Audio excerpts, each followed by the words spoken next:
আমার এক কাহিনী মনে উঠছে, আমি এক পাইলটকে চিনি। তো আমি কথায় কথায় ওকে জিজ্ঞেস করছিলাম যে তুমি পাইলট, এত বড় শিক্ষিত, তুমি ডাবল টেকার চালাও, বড় বড় ফ্লাইট চালাও, দূর দূর যাও, তুমি এরকম হলে কি করে? আমাকে বলতেছে মৌলানা मैंने अल्लाह को करीब से देख के हुआ, আমি আল্লাহকে কাছের থেকে দেখা তারপরে এরকম হয়েছে। আমি বললাম যে তুমি আল্লাহকে কাছের থেকে দেখলাম? মানি আমি ফ্লাই করে যেতেছিলাম হেথ্রো এয়ারপোর্টে লন্ডনে। যখন আমি ইংল্যান্ডের সীমানায় ঢুকে গেছি, হেথ্রোতে আমি ল্যান্ডিং করব, সীমানায় যখন ঢুকে গেছি, তো আমি বটনে পুশ করে চেকিং করে, এর আগে চেক করে যে সবকিছু ওকে আছে কিনা। তো আমি বটন চেক করতে যেয়ে দেখি আমার চাক্কা নামবে না, কিন্তু আমার কাছে ফুয়েলও নেই যে আমি ফেরত যাব, কারণ আমি 9 ঘন্টা ফ্লাই করে আসছি, 18 ঘন্টার ফুয়েল আমার কাছে নাই। আমাকে হয়তো ক্রাশ করাইতে হবে, নাইলে নামতে হবে যে কোনো ভাবে। বলে আমি হেথ্রো টাওয়ারের সাথে যোগাযোগ করছি যে আমার এই অবস্থা, কি করবে করো, আমার কাছে ফুয়েল নাই, আমাকে হয়তো ক্রাশ হইতে হবে, নাহলে কোনো ব্যবস্থা হইতে হবে যে আমি ল্যান্ড করতে পারি। হেথ্রো এয়ারপোর্টের ভিতরে কিয়ামত হয়ে গেছে, কিয়ামত, যে এই জাহাজকে ল্যান্ড করাবে, তো করাবে কি করে? তারপরেও একটা সিস্টেম থাকে, ঠিক না? কিন্তু বলে ওই সময় যখন আমি ল্যান্ড করতেছি প্রসেসিং এর মাধ্যমে, তখন আমার হঠাৎ মনে উঠছে আমি না মুসলমান। তখন আমার মনে উঠছে আমার আল্লাহ না সব পারে। বলে আমি চিৎকার দিছি ককপিটের ভিতরে, আমার আল্লাহ সব পারে বলে বটনে চাপ দিছি, গড়গড়ে আমার চাক্কা নেমে গেছে। আমি স্বাভাবিকভাবে ল্যান্ডিং করছি, এর আগের কিয়ামতের চেয়ে বড় কিয়ামত হয়ে গেছে। পুরা এয়ারপোর্ট ছুটে আসছে, তুমি আমাদেরকে এই ধোকা দিলে, তো দিলে কেন?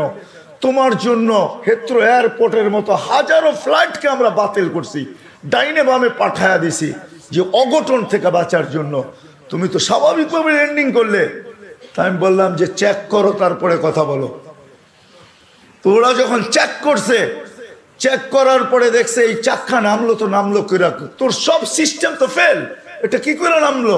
বলে আমি দ্বিতীয়বার দরজার ভিতরে দাঁড়ায় চিৎকার দিছি আমার রব সব পারে।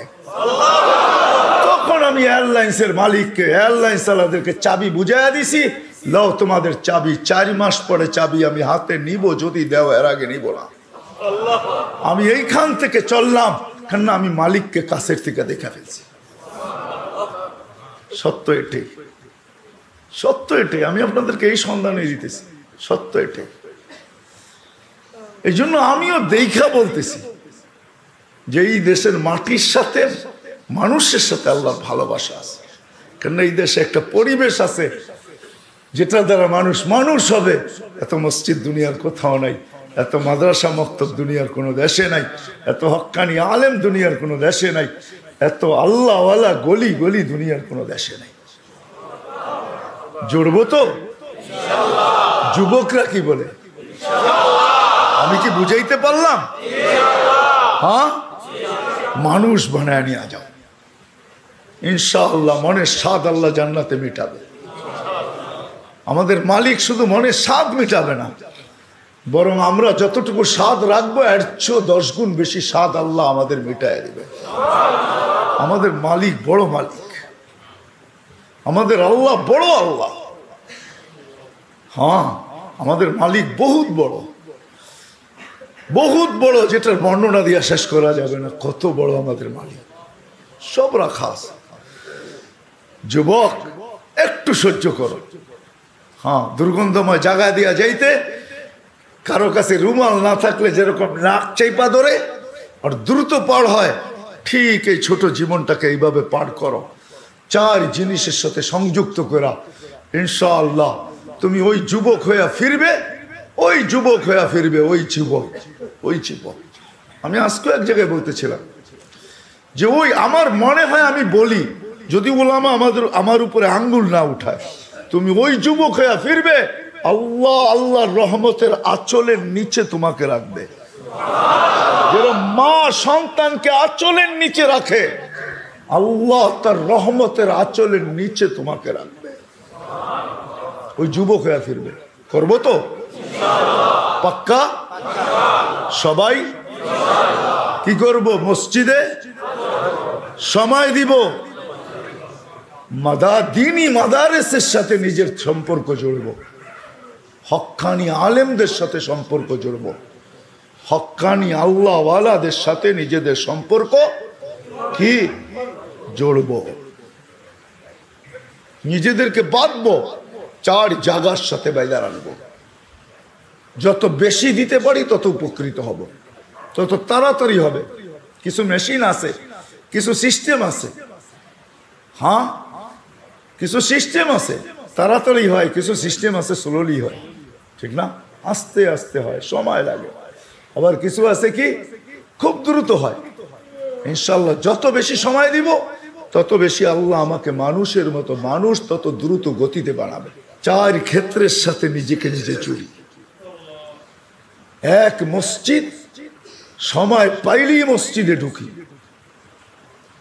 আজকের থেকে প্রয়োজন যতটুকু অতটুকু অফিসকে দেন, প্রয়োজন যতটুকু অতটুকু বাজারকে দেন, প্রয়োজন যতটুকু অতটুকু হাটকে দেন, মেল ফ্যাক্টরিকে দেন, কল কারখানাকে দেন, রোড ঘাটকে দেন। বাকি যতটুকু থাকে 4 ক্ষেত্রের ভিতরে সেট করেন। আল্লাহর ঘরে সময় দেন, দিনী মাদারেসের ভিতরে সময় দেন, দিনী মাদারেসের ভিতরে হক্কানি ওলামাদের কাছে সময় দেন, হক্কানি আল্লাহওয়ালাদের কাছে সময় দেন। ভাগ করেন সময়কে, 4 ভাগে ভাগ করেন। ইনশাআল্লাহ বললাম না, 99 ভাগ 99% ইয়াকিনি, হ্যাঁ 100ও বলা যায় যে মানুষ হিসাবে আল্লাহর কাছে ফিরব।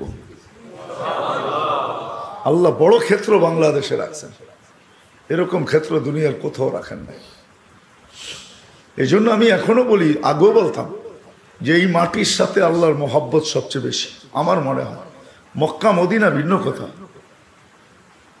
ওটা নিয়ে তুলনা হয় না, আলোচনা হয় না। বাইতুল মুকাদ্দাস নিয়ে তুলনা হয় না, আলোচনা হয় না। 3টা বিলকুল ভিন্ন। এটাকে আবার জুড়ে দিয়েন না আমার কথার সাথে। বাকি দুনিয়ার ভিতরে এই মাটির সাথে আল্লাহর তাআল্লুক বেশি আমার মনে হয়, মহব্বত বেশি। যার কারণে সারা দুনিয়া সিগন্যাল দেয় বিপর্যয় হবে, আল্লাহ বলে হবে না, এটা আমার মহব্বত আল্লাহ মাটি। এই জন্য এই দেশে কোনো বিপর্যয় হয় না। সারা দুনিয়া সিগন্যাল দেয় বিপর্যয় হবে, এমন হবে, তেমন হবে, এটা হবে, সেটা হবে। আল্লাহ বলে সময় বলবে কি হবে, হবে না। হয় নাই 2 বছর করুণায় কিচ্ছু হয় নাই, কোনো বিপর্যয় হয় নাই, হয়েছে নাকি? হ্যাঁ, এতটুক ছোট একটা দেশ, অসচেতন প্রত্যেকটা মানুষ। এখানে তো কিয়ামত হওয়ার কথা ছিল, ঠিক না? হ্যাঁ, কোভিড-19, ডেল্টা ভ্যারিয়েন্ট, ওমিক্রন, কোনো বিপর্যয় হয়নি। ভূমিকম্প আসে, আমার মনে হয় কাঁপায়া যায় না, ধাক্কা খায়া ফিরা যায়। ওটার ধাক্কাই আমাদের একটু অনুভব হয়, আমি মনে করি। আপনারা কি মনে করেন জানি না, আমি ভাবি, এটা নিয়ে খুব ভাবি, সারাদিন ভাবি যে বাংলাদেশে 8.7 ভূমিকম্প, কোনো বিপর্যয় নাই। দুনিয়া বলতে পারবে না 8.7 ভূমিকম্প আসছে, বিপর্যয় হয় নাই। বলুক দেখি আমেরিকাওয়ালারা, বলুক দেখি কানাডাওয়ালারা, বলুক দেখি ইউরোপ, বলুক দেখি জাপান, উন্নত থেকে উন্নত দেশ বলুক, আমাকে যুক্তি দিয়া বুঝা। ওই থেকে আমি ভাইবা নিছি না, এখানে ভূমিকম্প আসে না, এখানে ধাক্কা লেখা রিপিট যায়। ওই যে ধাক্কা লাগছে ওইটা আমাদের অনুভব হয়, বিপর্যয় হয় না। এই মাটির সাথে আল্লাহর মহব্বত, এই মাটির মানুষের সাথে আল্লাহর মহব্বত, বড় মহব্বত। আপনারা কাছের থেকে দেখেন কি দেখেন না জানি না,